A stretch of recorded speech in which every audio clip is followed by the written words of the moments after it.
Makanya saya pernah ditanya beberapa profesor di Jogja, Gus, suatu saat kalau kampus paling keren di Jogja ini ada Islamic Studies, kemudian pengajarnya dari berbagai agama, ini riskan nggak bagi Islam? Saya jawab, asal yang didiskusikan Islam itu nggak masalah, yang repot itu nak umat Islam. Karena kalau umat Islam yang jadi percontohan, banyak raja yang dolim, banyak pemimpin muslim yang dolim, terus identik dengan Islam itu jadi dolim, kan ribet. Ya kalau pas umat Islam, kalau Islam yang kumat kan jadi masalah kan. Nah ini kan terus jadi beda umat Islam sama Islam yang lagi apa? Kumat. Singkat cerita terus Islam mendapat posisi yang luar biasa. Nah makanya di sini diistilahkan falam makanatil hudnah, ketika ada perdamaian wa amanan nasu ba'dum ba'do, orang merasa aman, itu fatafawadu fil hadis wal munazaah, mereka berdebat. Munazaah itu berdebat, keren mana konsep Muhammad dengan konsep Abu Jahal, keren mana konsep Tuhannya Muhammad dengan Tuhan kita, terus diskusi. Dan mereka akhirnya ikrar, wah yang benar ya Muhammad lah. Di mana-mana Tuhan tuh ya sebelum langit dan bumi, di mana-mana Tuhan yang punya reputasi menciptakan. Masa Tuhan reputasinya diciptakan, kayak berhala dan sebagainya. Ibadah juga gitu. Ibadah wong kafir itu kalau tawaf itu telanjang, ibadah Muhammad santun pakai pakaian. Terus akhirnya mereka mulai tertarik Islam.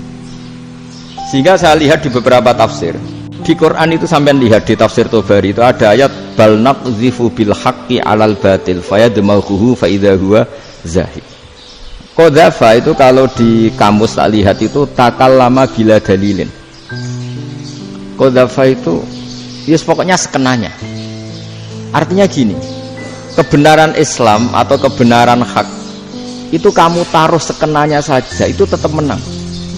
Apalagi kamu taruh secara teratur, kamu taruh sekenanya saja itu tetap menang. Sehingga di sini banyak sahabat yang hidup di Cina. Sekarang juga banyak orang alim yang milih hidup di Amerika, banyak orang alim yang milih hidup di Inggris. Dan mereka pede, percaya diri, karena kebenaran itu kamu letakkan di mana saja, itu tetap akan menang, akan menemukan momentum kemenangannya. Misalnya gini, contoh paling gampang. Dulu para peneliti, seorang lagi dulu para peneliti itu ya datang kemana-mana, termasuk Ibnu Battuta, termasuk Ibnu Khaldun. Ya semua peneliti itu suka neliti.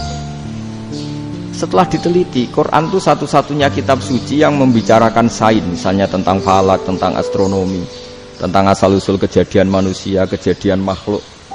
Juga bicara tentang geografi, geologis, semuanya. Sementara kitab lain hanya cerita tentang mawaid wal hikam wal ibar. Jadi diteliti kayak apa, pada akhirnya hak ini yang menang. Bal naqzifu bil haqqi 'alal batil fayadmaghu fa idza huwa zahid. Saya berkali-kali cerita, ada ulama yang ahli matematika. Ketika ditanya kenapa kamu suka ngajar matematika, sampai muridnya itu ragu, ini guruku mlebu swarga ta ora, penggaweane mulang matematika. Tapi para muridnya bermimpi bahwa Imam Amudi itu disuruh ngajar para malaikat. Dan itu pede betul dia. Kata Allah, ini ulama saya yang iman kepada saya setingkat iman kamu. Jadi malaikat itu tidak mungkin Gusti, kita menyaksikan langsung engkau, sementara ini di bumi nggak nyaksikan jenengan. Kenapa bisa sepede dan seyakin itu? Akhirnya Imam Amudi disuruh ngajarin matematika. Jadi Anda kalau profesor itu nanti harus sempat ngajari malaikat, itu baru benar-benar profesor. Jadi nanti di akhirat ngajari siapa? Malaikat. Jadi ada seminar yang melibatkan banyak malaikat, narasumbernya itu seorang profesor. Itu ketika kenapa engkau begitu yakin kalau Allah itu Tuhan dan Allah itu Al-Wahidus Shomad. Terus Imam Amudi mulai nulis angka gak beraturan, 2, 3, 4, 5 sampai 1 miliar, 1 triliun, semuanya gak beraturan. Kata beliau, nisbatus naini wasalasa ila ma la nihayatalaha iku nisbatul far'i ilal asli. Mbok angka sebanyak apapun, 2 dibanding 1 ya far'ul wahid, 3 dibanding 1 ya far'ul wahid. Semua angka yang enggak terhingga pun dibanding 1 semuanya far'ul wahid. Semua angka sebanyak apapun itu cabang dari angka 1. Fakullu hadhil awalim far'un minal wahidis shomad, yaitu Allah Subhanahu wa ta'ala. Wah, kira malaikat tepuk tangan, iya juga. Jadi begitu juga ada ulama itu ahli gambar. Saya dulu ngaji sama Mbah Mun Al-Husunul Hamidiyah, itu kitabnya itu banyak gambarnya. Dan gale gambar yang ngawur betul, mangga ahli gambar. Saya epol, sempurna lele. Semua gambar bangunan, gambar sapi, pokoknya gambar. Ternyata dia menemukan Tuhan itu dari gambar. Gambar serapi ini atau seruwet ini sama. Gambar rapi sama ruwet itu sama kalau dalam pandangan tauhid. Dimulai minan nuqtah al-wahidah. Kowe cek gambar sing rapi, sing indah, cek gambarmu elek, dimulai dari satu titik. Dan titik ini nuqtatil wujud, yaitu Allah Subhanahu wa ta'ala.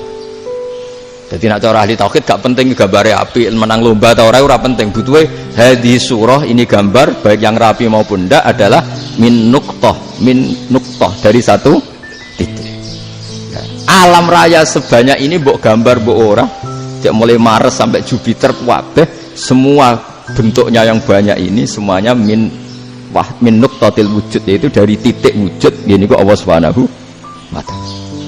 Di sini hebatnya ulama-ulama, mbok dia pengajar matematika, mbok pengajar gambar, semuanya dipakai perangkat untuk tauhid. Ya, itu kan juga bagian dari Islam damai, Islam yang sangat tidak perlu perang, orang dipaksa Islam. Ciri utama ilmuwan tuh kalau ngomong datar tapi logikanya nggak terbantahkan, itu ciri khas ilmuwan. Kalau ciri khas politikus kalau ngomong itu keras, provokatif lah kira-kira gitu. Tapi isinya biasa. Nah, saya berharap nanti semua profesor doktor itu datar tapi isinya ya kualitasnya bagus itu. Mentes. Jadi makanya terus kata ulama, kenapa diistilahkan balnat zifu bil haqqi? Kenapa pakai qadzafa sementara qadzafa maknanya takallama bila dalil? Maksudnya bila dalil di sini itu min ghairi ikhtiyajin ila dalilin. Kebenaran itu memang nggak butuh dalil. Apa kita perlu dalilnya apa? Buktinya apa? Kalau 3 itu cabang dari 1. Wong gendeng yakin yang takut gitu pas orang gendeng. Wong 3 cabang dari 1 kok ditanyakan buktinya apa? Itu min awalil bidah. Pertama orang pasti tahu kalau 3 itu far'ul wahid. 1 juta juga far'ul wahid. 1 miliar juga far'ul. Gambar yang sebanyak apapun ya dimulai dari 1 titik. Cek gambar bener maupun yang tidak. Akhirnya apa? Ulama dulu itu sebegitu rileks nerangkan tauhid. Lalu kenapa asma ini yang ya ini kan khas NU ya, khas pesantren. Sebenarnya saya keberatan pakai istilah khas NU, pakai khas pesantren karena NU itu anaknya pesantren, jangan dibalik pesantren anaknya NU karena sebelum ada NU itu ada pesantren. Tapi kayaknya Unisma lebih suka pakai bahasa NU dan saya ya agak orderan yang terpaksa disuruh ngomong. Ini agak apa ya, agak kacau sebetulnya, agak kacau. Jadi NU itu sama pesantren itu tua pesantren. Jadi NU dilahirkan pesantren, bukan dibalik pesantren dilahirkan NU. Sehingga barokahnya didirikan pesantren ini, kadang nyuwun sewu sekali Mbah Hasyim itu kadang ide besar beliau itu ora dituruti wong NU. Jadi Mbah Hasyim cara kula kok dadi Mbah Hasyim ya mangkel. Mbah Hasyim itu ngarangno kentong. Nggih ngaramno beduk, tapi wong NU nganggo kentong. Beduk. Dan uniknya Mbah Hasyim enggak tersinggung.